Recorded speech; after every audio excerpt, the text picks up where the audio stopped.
Hey, this is David Plotz, CEO of CityCast. I have a favor to ask before we get to today's conversation. We're doing our annual listener survey, and it would really help us out if you took it. And even if you took it last year, we'd be grateful if you took it again, because we can't use last year's data. Please go to citycast.fm/survey to take the survey. It's only 7 minutes long, we know, because we timed it. That's citycast.fm/survey.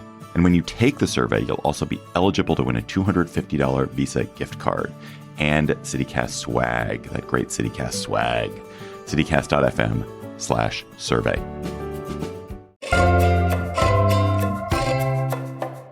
Today on CityCast Austin, Elon Musk's Boring Company is tunneling under Las Vegas, and it has been a bit of a mess. Could the Bastrop-based operation bring a similar mess our way? Our guest today dug into it all and has some thoughts.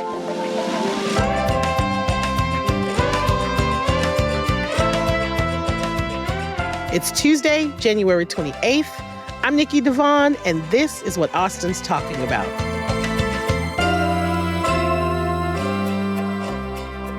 Hello, I am here today with Dayvid Figler, co-host of CityCast Las Vegas. What's up, David? Hi.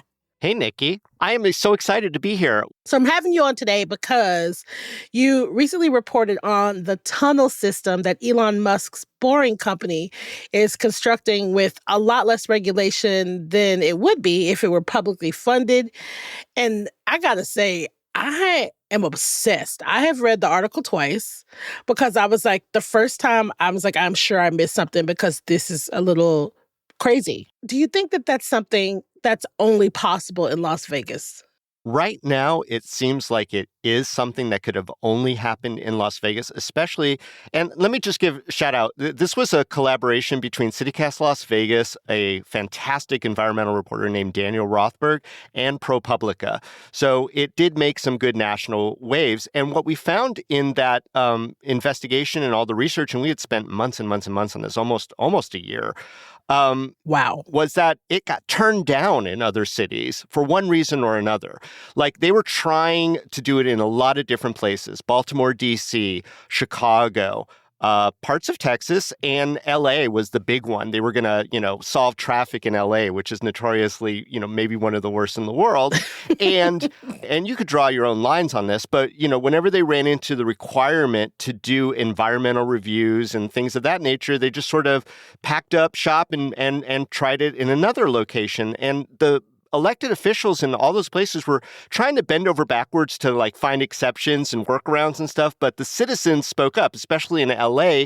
We reported about how a group of concerned neighbors said, no, you don't get this exemption from these environmental reviews. They settled out of court, basically, and then they moved to Vegas. And in Vegas, they didn't go to the elected officials. They went to our pseudo-private public marketing entity.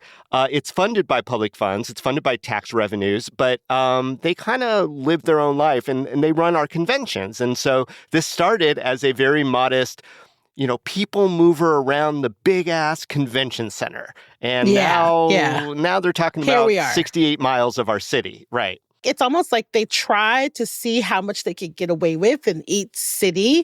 And then they got to Vegas and they were like, ha-ha, we figured it out. We found a place. And what's funny is that Las Vegas notoriously has very hard ground. It's called caliche. And it's very hard to penetrate. And Boring, God bless them, they have this technology that seems very easily to, kind of dig into our Earth. And so that in itself was sort of astounding. And I think that opened a lot of eyes here. But yeah, they kind of got in with the little, we're just going to do this underneath. But they always had plans, as we were able to discover, to expand it beyond the entire city. But they did come in kind of under the radar.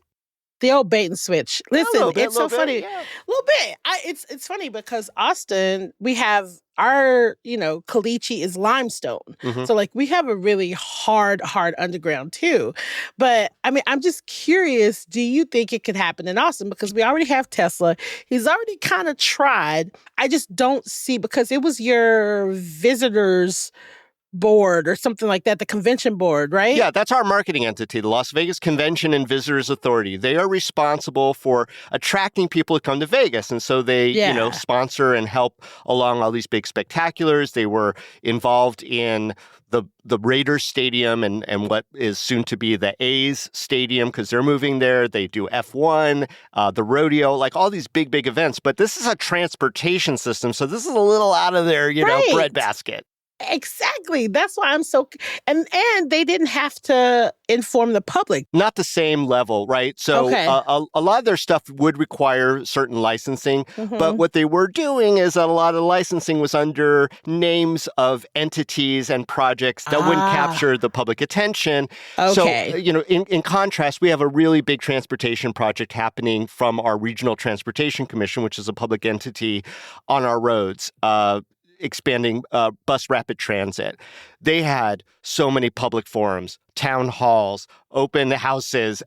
There are apps where you could track the work as it's occurring. There were all these environmental studies, all this stuff which is typical for a big, expansive transportation project. And this particular one didn't have to do any of that type of public scrutiny, public hearings, any of that sort of thing, because it's theoretically all private. And it initially was just moving people from one side of a convention center to another, just a glorified way to get people across an airport, with those little carts, except that they're underground, they're in Teslas, and they go 35 miles an hour. Oh, and that's it, 35. It's not it's not supersonic speeds now. Oh, my God. We had an expert on transportation on our podcast, and we said, can you say something nice about this tunnel system? And he goes, it has really, really pretty lights. And that's a Vegas thing. But, in answer to your question, Nikki, is this possible to be in a place like Austin? Yeah. So now here's the thing. Now that this system is going, and now it's up to about 5 miles, really around the convention center and a couple of the nearby hotels, they're bringing people in from other cities to check out how great it is and how well it works. And of course, on the surface level, no pun intended, it does look kind of great. But if you do a little bit of due diligence like we did, there's much more to the story. Wow. Okay. So let's back up. So what is the status currently of Vegas's Hyperloop? Like, is it working? Is it easing traffic congestion? You know what I mean? Like, is it living up to its claim? Okay. So it is working. That okay was the perfect response. Yeah. So we're not calling it a Hyperloop anymore because that was what was initially proposed as. And I think Hyperloop suggests a little more speed and efficiency. So now it's just called the Vegas Loop. And it's essentially a series of one-way underground tunnels that are only big enough for a Tesla to fit in. Surprise, surprise. And because of the laws in Nevada, they have to be driven by an operator, a physical operator. They're not autonomous. So you basically, it's a taxi underground is what it is, from one side of the convention center to the other in two of the nearest hotels. The Westgate now just opened up and Resorts World, which is on the Strip, all very, very close to each other. So the entirety of the tunnels themselves are 5 miles. So is alleviating foot traffic at the big conventions, like we just had the big CES convention, where hundreds of thousands of people show up. Yeah, less people walking above ground because they're standing in line to get into a Tesla, perhaps with some other people, and then driving the 2-minute drive to the other side of the convention center. So is it a success in that respect? I guess if people didn't want to walk. I have a friend who timed it both ways. They said, okay, I'm going to walk it, and then I'm going to wait in line and do the Tesla thing. And it was a 5-minute savings for them. But they didn't have to walk. Ah, which, I'm going to say this, in the summer heat of Las Vegas, exactly, that might not be the worst thing. Exactly. Okay. Yeah. But as far as then expanding it out to be like the transportation system for a city, that's a whole different thing. And especially since, we did raise these concerns that the company is getting fined, that they're not following the rules that are in place, that there maybe aren't enough rules in place for something like this, and that they don't have to do the same sort of public scrutiny and environmental reviews because we've never dug underground to this extent in Las Vegas. Right. I don't know what the results of that would be, and I would hope that there would be public discussions about what those results would be. I'm not signaling alarms that we're going to be like the movie Paint Your Wagon or something, and that the town's going to collapse. I'm not saying anything like that. I just feel like as a member of the public who's lived here all my life, I kind of want to know what this new technology can do or can't do. Right. And it feels like a little bit of lack of transparency here, too. A little bit. Do we know how far down these tunnels are? At points, it goes down 40 feet underground. When they were doing the building, that there was some, there was closeness to our water table. There was water seepage coming in and things of that nature. So it's down there enough. So I want to talk more about this because you mentioned it. Tell us about the environmental issues that we've seen come up while this Hyperloop has been under construction or in use. Yeah, and so there are issues that are inside the tunnels, outside the tunnels.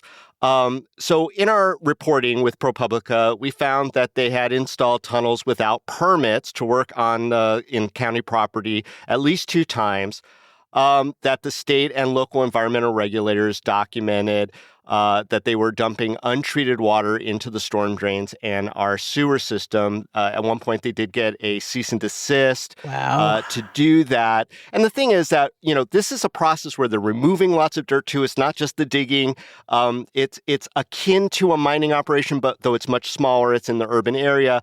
What was really interesting is that in the beginning, the first time that, and this has just been operating kind of off of the public radar. There hasn't been a lot of discussion in Las Vegas about this project because initially it was just about the convention center and they could do whatever they want to do. Yeah. But there was a report that came out in Bloomberg and Fortune. The national publication came in and said there were these serious OSHA violations in 2023 where the workers had, and this is over a dozen workers, had filed complaints about muck spills. And this is like the mixture of the chemicals that they use in the process and the groundwater and the dirt, et cetera. And it was causing chemical burns from the accelerants that they were using in the tunnel construction. And so people were getting third-degree burns, alleging third-degree burns on their face and their hands, and that they were knee-deep in this mucky stuff. And then that they were storing this muck above ground and in a container that was sort of a makeshift container with eco blocks, and that had collapsed, and that if there was a worker nearby, that worker would have been seriously injured. So that's kind of what started things going. And then CityCast actually broke a story back in April of 2024 that they were storing. Yeah, and it was in my neighborhood. So I got curious and I started looking around. So there's this area called the Commercial Center in Las Vegas. It is one of the most eclectic places in Las Vegas. It has some of the best ethnic restaurants around. It's got Mexican food, and there's a Colombian bakery there that I love. It has one of the best Thai restaurants in all Las Vegas. Actually, one of the best restaurants in the country, then one of the best Thai vegetarian places in Las Vegas. I mean, it's really eclectic. There's also sex clubs in there. There's some churches. There's a roller rink. There's a bunch of art galleries. See, I love Las Vegas. It is Vegas, right? I love Vegas. And it's right on the other side of it is, one of the bigger, older athletic clubs, where people work out every day. And right in the middle of these two areas between the athletic club and where all the restaurants and stuff are, there was a pit where Boring Company was, without proper permitting, dumping wet materials. Now, is it the same muck? We don't know. It's absolutely the same muck. I don't know that. What? I don't know that. We couldn't. Okay, we had no way to show that, but we did have a way to show that they didn't have the permits to do it. And also, Nikki, here's a question: why is a gabillion-dollar company storing their waste in the middle of a commercial center? Why? Exactly. And this is like 3 blocks. Well, no, I'm going to be honest. It's more like about a little less than a mile from my house. But it's a place that I go. That's still too close. More for the Colombian bakery than the other stuff I mentioned. But that's still too close. It's still we too don't know close. what that stuff is. It's too close. Yeah, so that really got everything started. So then we started getting into, oh my God. There was also reporting that, it's not secure, so people are going down there all the time. That they had run into our monorail beam and exposed a beam, and so they had to shut down the monorail that exists kind of above that area as well. Oh my God. There was also routing of when they do transport that dirt, because eventually when it dries out, it goes to our landfill. God bless. Of course. But they stored in different places, and they were supposed to give routes to to the county of where they were going to be transporting stuff. And those sneaky county investigators started following the trucks, and they're like, this ain't any of the routes that they have approved. And they got video of like dirt falling off of as they're traveling around. And at one Just point, sprinkling along the way. yeah, at one point it was a dump on the major interstate, I-15, and it slowed down traffic for 4 hours while they were cleaning it up. Oh my God. And with all this, Nikki, you'd think that they would be fined out of existence or that they would have their permits pulled. And while those conversations were happening within the county, as we discovered through our public records requests, like that for shutting down, well, not shutting down, but for slowing down I-15 for 4 hours with a dirt dump, what do you think that fine was? Well, you saw it in the article. It was $75. Yeah. So I don't think that Elon Musk and company really care so much about a $75 fine. And I could go on and on. I mean, I encourage people to read the article. I encourage people to go listen to our podcast about the making of it on CityCast Vegas too. But yeah, it was a lot. Y'all, the article is so good, but this is what blows my mind. So you're telling me not only did they not do what they were supposed to do, as in using the routes that they said they were going to do it. They're being sneaky about where they're taking it, how they're taking it, on the way to taking it to the wrong location. They're just dumping and spilling and sprinkling, we don't know what, along the way. Dirt. And all we can do is call it dirt. They're sprinkling dirt and mud. Dirt and mud Yeah. that may or may not be good dirt and mud. $75 for that one. $75. Now, they've also gotten That's $100,000 fines for other things that they've done. We did have video of water coming directly out of the operation into our sewers, which is probably not a good thing either. Yeah. Is there anyone in Vegas that's been like, okay, that's enough. Let's slow this down. Let's rethink this at all? It's a very complicated answer to a very good question. Okay. So initially, the mayor of Las Vegas, which interestingly enough is not a jurisdiction that includes the Las Vegas Convention Center or the Las Vegas Strip. It's very weird the way jurisdictions work. But she is on the oversight board of the Convention Authority. And she had lots of qualms about this. Okay. You know, she didn't think it was an efficient system. We quoted her. We interviewed her and quoted her in the story. She basically said she doesn't think this is a good expenditure of any efforts, that this is a bad thing, that doesn't have enough study, et cetera.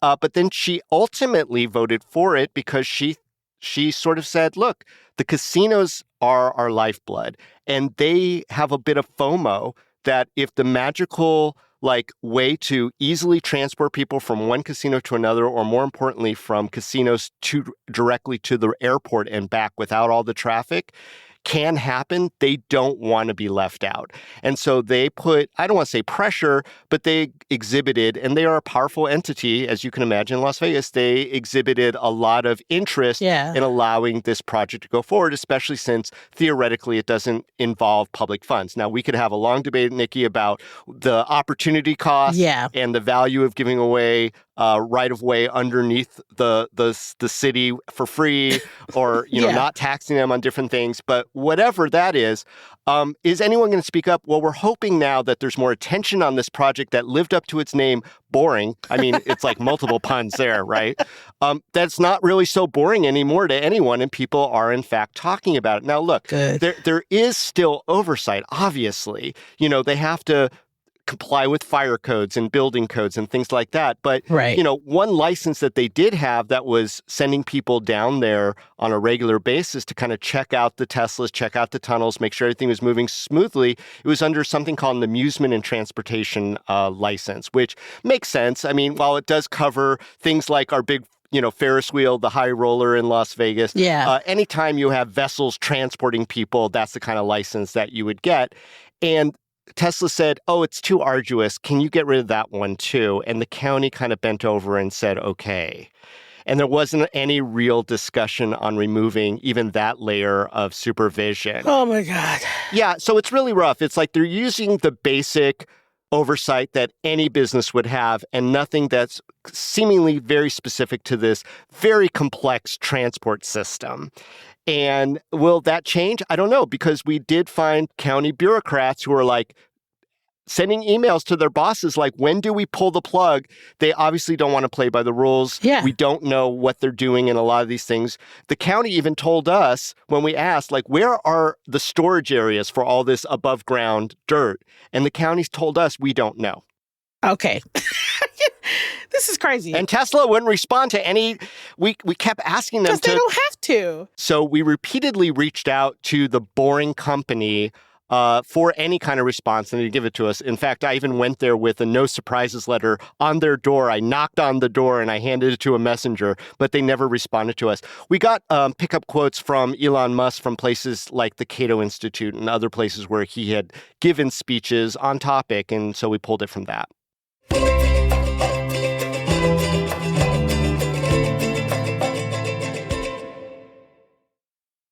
So, okay, folks listening might not know this, but the Boring Company is headquartered in Bastrop since 2022.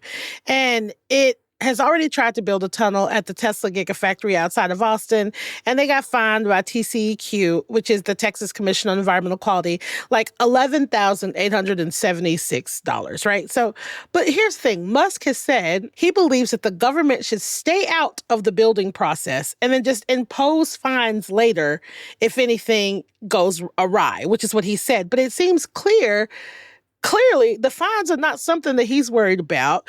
They're able to keep pushing the envelope. You know what I mean? And so the concern is, are there just essentially no repercussions at all? Like, that's my question, especially knowing that he's doing business in Austin, too. Are there just no repercussions? It doesn't seem like it. It seems like they're only benefiting from having it operational, and they can use it as a sample for the rest of the country. I even saw that Texas A&M was looking at putting in a system to get from one side of campus to the other. Wow. And so to, all your friends who are down there at Texas A&M College Town, be careful what you bargain for. And again, if you do want to get from one side of a complex to another side without being above ground, and you think it's cool to drive in a Tesla in a tunnel that the other reporter on the story, Daniel Rothberg, went down there, and he's like, it was a little unnerving how some of those turns went, even at 35. And then he was looking around. He's like, where are the exits? And so he was like, I don't know that I'm going to go back on it. And, I've driven in a Tesla. I've driven in a taxi. I've driven in a tunnel. I don't need to do it. I'm not into it. I'm not into it. Embarrassingly, I just got to a place in my life where I feel okay with riding in subways. I'm like, this feels unnatural. We are underground, going fast. I don't like it. Yeah. So I definitely do not want to be in a tunnel going 35 miles an hour with, lax regulations. And, you know what I mean? Like, it just doesn't seem safe. I don't like it. Well, I wish our city would have had, like, all the things in place ahead of time. Like, okay, Here's what we're really interested in. Here's the things that you need to do, as opposed to trying to play catch up, which really seems what's happening, and that we're maybe not equipped as a government to move swiftly to catch up with a project that's already underway and that, has the backing of the richest man in the world. So I'm curious, just as your opinion, are the issues you've revealed at the Boring Company, is it unique to that company, or do you think it's part of the Elon Musk ethos? Yeah. You know what I mean? Like, this is my concern about him being in Austin and him, opening more companies, having more companies located and moved to Austin. It feels to me sometimes that this is just a part of his ethos. Just like, I should be able to do what I want. It's definitely something that we were taking a look at when we were doing our reporting. We were looking at the environmental violations or incidents related to SpaceX, to the labor and environmental concerns of other projects, to the stuff that's going on with Tesla, the way that he treats the labor, like all these things. And, we joked on the podcast that, whatever he's doing, he's probably just trying to gather companies to do test run for life on Mars. I mean, that's kind of what it comes down to. Underground tunnels, reusable rockets, batteries that last forever. I mean, this seems to be like he's done with Earth. He's done. So whatever happens, fine him all day long. He's going to Mars. He's making it to Mars. That's it. He's going to Mars. Oh, my God. Oh, my gosh. That's so spot on. I love it. But, I mean, I would imagine you probably do need underground transport tunnels if you were going to inhabit Mars. Why not make us the guinea pigs? I mean, maybe. Just saying. Maybe he's a visionary. And Vegas is like, we're so willing to be the guinea pig. Give us some pretty lights. We don't care. But it is a thing where we're hoping that the story, that the immediate impact is that just more questions get asked and more public input comes through. Because look, we're not just, we're not just pawns here. We're people, and we are invested in our community, and we need to know what's going on. And, we might even support it, but give us all the info, right? Give us an opportunity. Yeah. Yeah. I'm curious. So now Musk has a seat in President Trump's administration. Yeah. And given your knowledge of what Musk has done in Vegas, what are you watching now as he's taking on his new role in cutting red tape and, Well, that's the whole thing and a lot of people who commented on the story, and the story really did make the rounds, were like, well, is this just another one of his test runs to see what he can get away with? Like you said, Nikki, it's like, where will there be pushback? What do we need to deal with? How can we sort of avoid that sort of thing? And that seems to be not just his ethos, but now what he's bringing to the country. Look, this country has had some really bad experiences with the lack of regulations in volatile areas, especially with the labor force that works in that. Right. And, there's a reason why we have cleanup funds. It's because we messed up. And there are reasons that certain areas are uninhabitable and you can't build housing on them because we messed up. And, messing up and then getting a fine, come on. I mean, they're billionaires. I guess there's a balance somewhere, but we don't want to impede progress, but we also don't want to put our lives at risk. And so, and that's just a general statement. And then when you have a project like this, it's like, is this the best thing? And so, the Convention of Visitors Authority did not love our article, and they were already pushing back, they're finding anyone who will print what they're saying, to counter our argument, saying we were misleading, but they don't have any specific examples. But the one point that they are making there, and we made this point in the article because we quoted them directly, is that transportation is really damn expensive, and people want accessible, cheap public transportation, and it's just not available. Building a legitimate subway, building legitimate light rail, or whatever else is going to alleviate traffic in your community, high-speed trains, that's not cheap. That's not cheap. This is relatively cheap, but the old adage is you could do something fast, cheap, and good, but you can't do more than two of those three things. Right, yeah, you can't do all three. Yeah. You want all three, but you can only get two. Yeah, exactly. And that's the question here is where does this fall in? It's definitely cheaper, and it's semi-fast. I mean, they've been working on this project since 2019, and they still only have 5 miles in. Come on now. Come on. But, I mean, it's not easy. But is it good? Is it good? And they say that the numbers are huge, but again, they're just traveling across a convention center right now. That's it. Yeah. I mean, they could honestly get one of those automated walkways from the airport and probably like they do in ski lifts. Let's have those gondolas, whatever they're called, where you're just let's just get and that'd be so line. Cool over a zip line. Do zip lines over Vegas. That's the best place to do zip lines. I'd absolutely pay for that. I want to zip from one part of the convention center to the. I want to zip down the strip. Oh, I do not want to be in a stuffy tunnel. Zip down the strip. Boom. Zip down the strip. You need to trademark that immediately. CityCast Vegas gives away these ideas to our town all the time. It's our gift to our city. We're always giving out these billion-dollar ideas. $1 billion. I want to know your opinion. So Austin has traffic problems. Yeah, every city does. I noticed it when I was in Austin. So he's in our backyard. What advice would you give to folks here to just try to avoid the issues that you've seen in Vegas? I think easiest is hold your public officials accountable. If they're looking to waive things, hold their feet to the fire, get reasons why. And it never hurt to find out what you're getting into before you get into it. Just because it's flashy and it works to the idea of people moving doesn't mean that it works well as a transport, public or private or otherwise, throughout your entire city. Right. I mean, that's the thing is that they don't just want to have one side of Texas A&M to the other. They want to go all the way from Texas A&M to Austin. Yeah. You know? Yeah. And that's the thing is when the government starts waiving stuff is when the public really needs to kind of pull together and tell their public officials, this isn't the way you do things to keep us safe, because public safety is number one for any whatever decision elected officials make. It has to keep the public safe, right?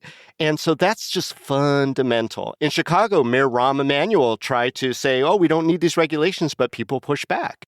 The citizens were like, no. And in LA, the same thing. They're like, no. Exactly. And then they moved. And that to me is telling to some degree. Like, if you don't want to do the environmental review, yeah, it's a pain in the butt, but it also is really super important. Right. And it's also, I love that you talk about paying attention. Pay attention. You know what I mean? Pay attention. We weren't. I mean, that's what happened here. We weren't paying attention. Look, right. When they listed things like Cerebus 160 East Flamingo owner or Claudine Propco LLC as the public hearing item, you don't know what that is. So you got to be real vigilant. Yeah. You have to be diligent, and you have to understand that, like, there is a cost to convenience and ease. The cost is going to come out somewhere. And then also, if they don't want to be bothered with environmental regulations, you know what I mean? Like, if you don't want something to happen, just make it hard for them, because clearly they don't want this, you know what I mean? Like, they don't want the hassle. They'll take they're taking their toys and they're going to another city. So, pay attention. Because Austin don't be paying attention either. Austin did come down here, and it seems as though the rumor is that they weren't particularly impressed with the way that it was set up in Vegas. And we actually asked some folks in the city of Austin for a statement on that, and their statement back was, yeah, we're not going to give a statement. We will confirm we went down there. At this time, I think the last line they said, at this time, we are not endeavoring to do a tunnel system in Austin. You know what? I guess I feel good that they told you that they're not endeavoring right now. That makes me feel a little better, but yeah, I mean, who knows what's going to happen in 3 months? Whether knows? They were impressed or not, we'll never truly know. So is there anything else about this that you want to share that we haven't talked about, that I haven't asked you about? Because I'm curious. Well, it's actually fun watching people do their videos. People are so polarized on whether it's even cool or not. We found one article, and we didn't link it in the story, but it was just so great. He's like, I am 6'5" and 360 pounds. In other words, an average American male. And I had to sit in the middle seat in the back of a Tesla. And let me tell you how unpleasant this entire experience was. And that was fun to watch. But then other people are like, this is the future. This is so cool. This is the best way to get from point A to point B, is that you're just being carted through, and someday it'll be autonomous. But the lights are the lights, Nikki, it's the lights. Everybody people loves the lights. They're beautiful. They really are. I don't know if you know the artist James Turrell, but it looks like this installation that's just a color bath. It's so beautiful. Listen, if they want lights, we can get a zip line and we can flash some disco lights as you're zipping across the strip. Yeah, have some beats like little. Yeah, I love it. We'll get a whole disco party going. I love it. Oh my gosh, David, thank you so much for being here. This has been awesome. This has been great. So much fun, Nikki. And when you come to Vegas, you and I will share a Tesla underground and just make up our own minds. You're going to have to get me so drunk. Well, that's part of the plan. That is 100% part of the plan. You're coming to Vegas. You're going to be drinking, friend. Yes. I'm ready. I'm ready for the lights and the tunnel and the 35 miles an hour. I'm ready. There you go, Nikki. It's been an absolute pleasure.